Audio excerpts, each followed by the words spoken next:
मैं इस वीडियो के माध्यम से बहुत ही दुख व्यक्त करते हुए ये कहना चाह रहा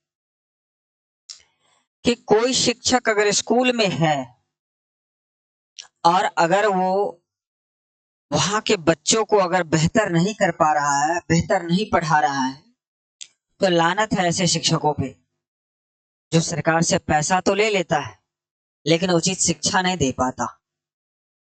आसपास के गांव के लोग भी उसका सबसे बड़ा जिम्मेदार है।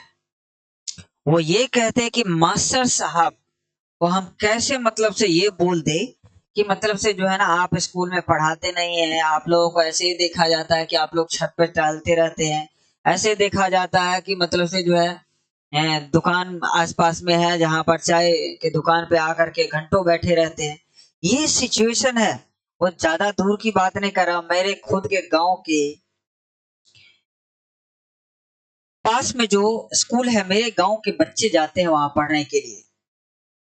तो गार्जियन सबके मुंह से मैंने ऐसी ऐसी बातें सुनी जो मैं दंग रह गया सुन करके। और ऐसा बात नहीं है कि मैंने ये पहली बार सुना है, लेकिन पहले नहीं बोल सकता था मैं।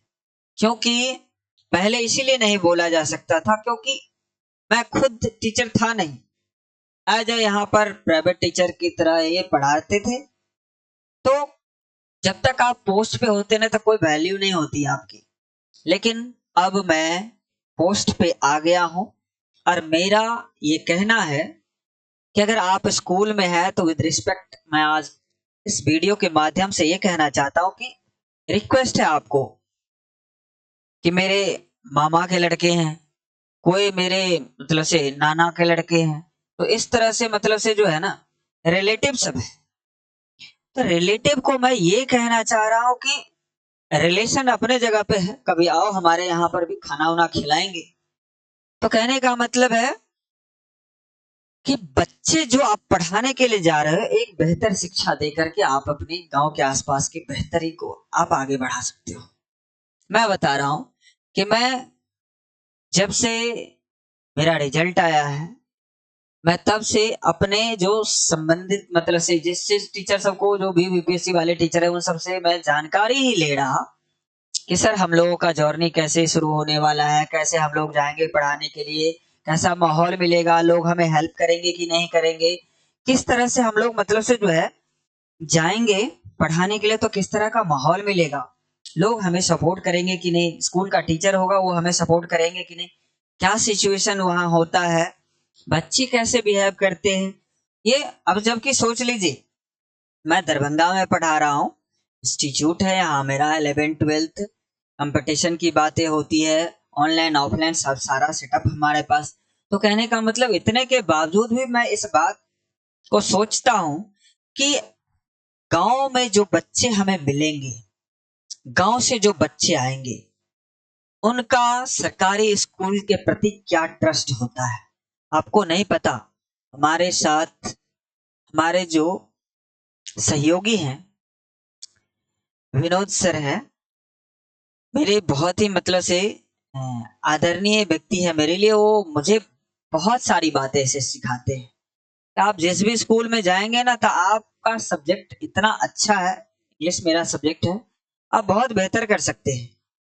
तो इसी तरह से मैं कह रहा हूं कि अगर मैं उनसे सलाह लेता हूं, जो स्कूल में है, क्या वो बेहतर कर नहीं सकता?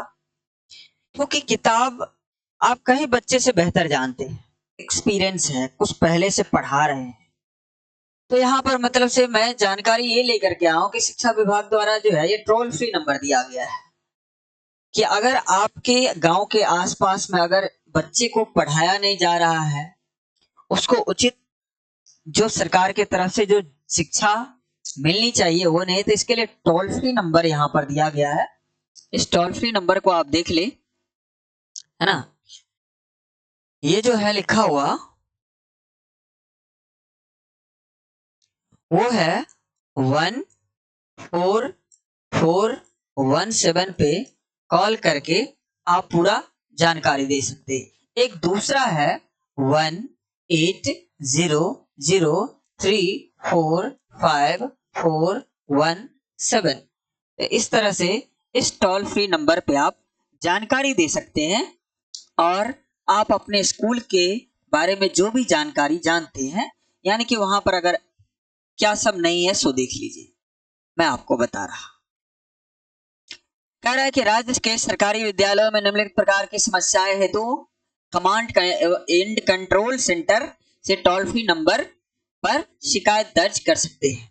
क्या प्रधानाध्यापक शिक्षक की उपस्थिति यानी कि उपस्थिति है कि नहीं, विद्यालय भवन कमरों की स्थिति कैसी है, मध्याह्न भोजन एमडीएम मतलब से मिड डे मील जो है कि आपूर्ति एवं गुणवत्ता पूर्ण है कि यानी कि अच्छे से बच्चे को खाना मिलता है कि नहीं, मिड डे मील हेतु थाली की उपलब्धता एवं उसकी गुणवत्ता यानी कि थाली की उपलब्धता होती है कि नहीं, सारे बच्चे को थाली मिल पाता है कि नहीं, उसकी गुणवत्ता अच्छी होती है कि नहीं, उपस्कर बेंच डेस्क इत्यादि की उपलब्धता एवं गुणवत्ता यानी कि बेंच डेस्क का पैसा मिलता है कि नहीं, छात्र एवं छात्राओं के लिए अलग अलग शौचालय की उपलब्धता एवं उपयोगिता यानी कि छात्र छात्रा के लिए अलग अलग शौचालय की व्यवस्था है कि नहीं, पेयजल की सुविधा है कि नहीं, और इसके बाद है विद्युत कनेक्शन तथा पंखा ट्यूबलाइट एवं बल्ब की उपलब्धता है कि नहीं, आईसीटी लैब की उपलब्धता एवं उपयोगिता है कि नहीं। उसके बाद है अन्याय, किसी प्रकार का वहां अन्याय वगैरह सब होती है तो इस सब के लिए टोल फ्री नंबर मैंने लिख दिया है, उस टोल फ्री नंबर पे आप अपने स्कूल के बारे में जानकारी दे सकते हैं। और मैं बता रहा हूं कि मैं और नहीं, अपने स्कूल जहां मैं जाऊं वहां पर मैं व्यवस्था बेहतर कर सकता हूं। ये जो हमारा ऑनलाइन जो भी छोटा सा समय बचता है, मैं एक क्लास लेकर के मतलब से जो है, तो इससे मैं चाहूंगा कि उन बच्चों को लाभ मिले। और दूसरी बात है कि मैं कोशिश करूंगा कि जो मेरे गांव के आसपास के स्कूल है, गांव के स्कूल है, कम से कम उस पर तो मेरा अधिकार है, मैंने उसमें बचपन में पढ़ा है, तो उसकी व्यवस्था ठीक होनी चाहिए। तो गांव के लोग से मैंने बहुत सारा कुछ सुना है उसके बारे में, यहाँ पर इस तरह की स्थिति है, टीचर लोग बैठे रहते हैं, कोई क्लास नहीं लेता है, बच्चा ऐसे ही हल्ला करता रहता है ना, आता है 1-2 घंटा के बाद वो भाग जाता है खुद ही। तो ये सिचुएशन है। अब आप सोच लीजिए 20-20 मतलब से टीचर, 25-25 टीचर है और इसके बावजूद भी क्लास नहीं चल पाती है, क्या कारण है ऐसा। तो कहने का मतलब है स्कूल में थोड़ा सा माहौल बेहतर हो, एजुकेशन अच्छा हो वहां, इसके लिए हमें थोड़ा सा आगे बढ़ना होगा।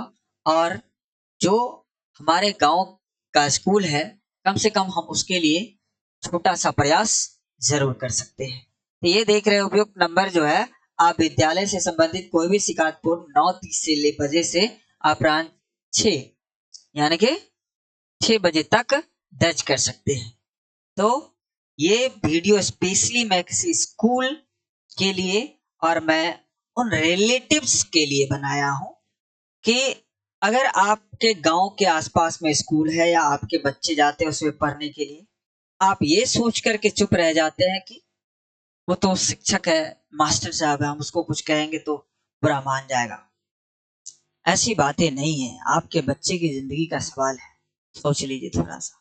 आप ट्यूशन देते हो बच्चों को, हम ट्यूशन पढ़ा करके बच्चे को आप बेहतर बनाने की बात करते हो, लेकिन सोचो थोड़ा देर के लिए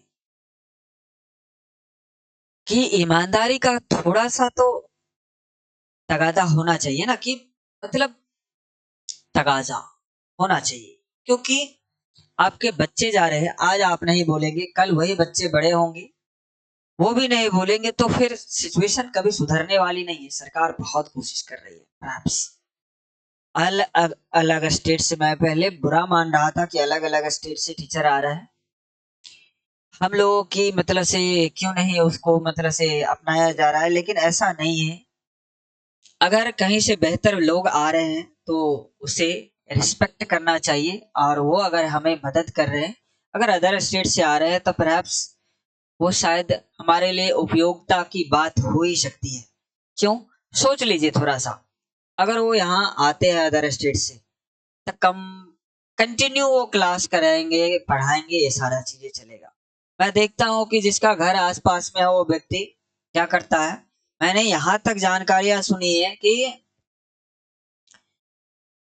शिक्षक आते हैं, अंगूठा लगाते हैं और चले जाते हैं अपने खेत पे काम करने के लिए। आप सोच लीजिए, ऐसा भी है। तो कहने का मतलब है इस पर सख्ती की जरूरत है।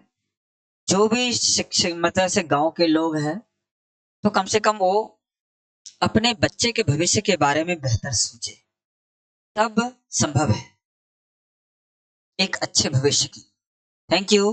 अगर इस वीडियो के माध्यम से आपको कुछ भी छोटा सा जानकारी मिला हो, तो आप इसे लाइक कीजिए, शेयर कीजिए, ताकि अधिक से अधिक लोगों तक, अधिक से अधिक गांव वालों तक, अधिक से अधिक शिक्षकों तक पहुंचे, अधिक से अधिक बच्चों तक पहुंचे, ताकि इस वीडियो के माध्यम से उसे लगे कि नहीं, हमें बोलना चाहिए, हमें अपने बच्चे के लिए आवाज उठानी चाहिए। इस तरह की बात है ना। तो मैं इस वीडियो को बनाने का पर्पस ये नहीं कि मैं अपने मामा के लड़के या मेरे नाना के लड़के हैं तो मैं उसको चोट पहुंचाना चाहता हूँ, मैं उसके आत्मसम्मान को ठेस पहुंचाना चाहता हूँ, नहीं, कतई नहीं।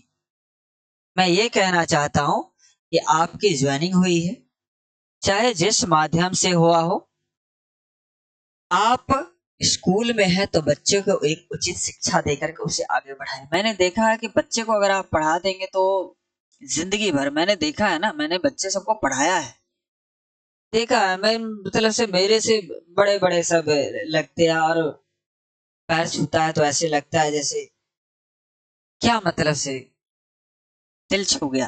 तो कहने का मतलब है कि ये जो सम्मान है ना, आप खरीद नहीं सकते कहीं पे। Perhaps जो भी है, गरीब के बच्चे हैं, जो भी है, उसके साथ किसी प्रकार का बिना भेदभाव किए उसे पढ़ा दीजिए, नाम लेगा वो आपको। Thank you.